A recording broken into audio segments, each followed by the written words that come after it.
Pinalalakas ng Committee on Women, Youth, Children and Persons with Disabilities ng Bangsamoro Parliament ang panukalang Magna Carta of Persons with Disabilities sa pamamagitan ng pagdaragdag ng probisyon na kumikilala sa natatanging kalagayan ng mga conflict-affected persons with disabilities sa rehiyon. Ang News Now sa report.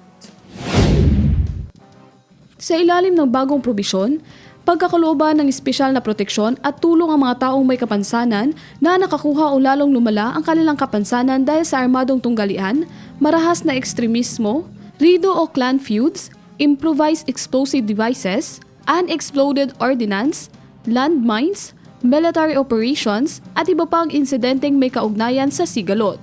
Ayon kay MP Abrar Hatuman, chairperson ng komite, nagbibigay ang naturang probisyon ng natatanging pagkakakilanlan sa panukalang batas dahil isinaalang-alang nito ang realidad na kinakaharap ng maraming PWD sa Bangsamoro.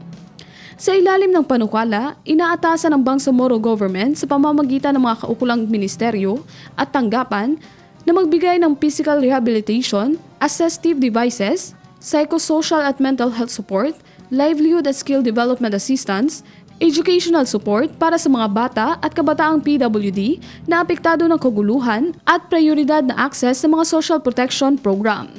Nakapaloob din sa panukala ang pagtatatag ng mekanismo para sa pagtukoy, pagpaparehistro at patuloy na monitoring ng mga conflict-affected PWDs upang matiyak ang maagap na paghahatid ng mga kinakailangang serbisyo. Sa 2 araw na deliberasyon ng komite, inaprubahan ang mga probisyon hanggang Section 41 ng panukalang may kabuuang 80 sectors.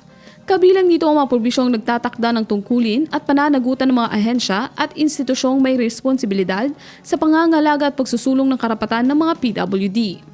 Kabilang sa mga inaprubahang karapatan, ang pantay na pagkilala sa harap ng batas, kalayaan at seguridad, proteksyon laban sa torture at iba pang malupit o mapang-abusong pagtrato.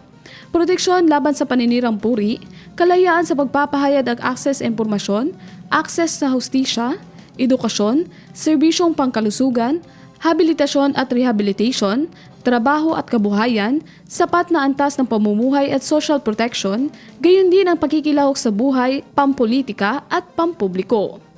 Isinaalang-alang din ng komite ang mga rekomendasyon ng iba pang miyembro ng Bangsamoro Parliament at mga stakeholders na lumahok sa mga isinagawang konsultasyon bago aprobahan ang mga amyenda sa panukalang batas.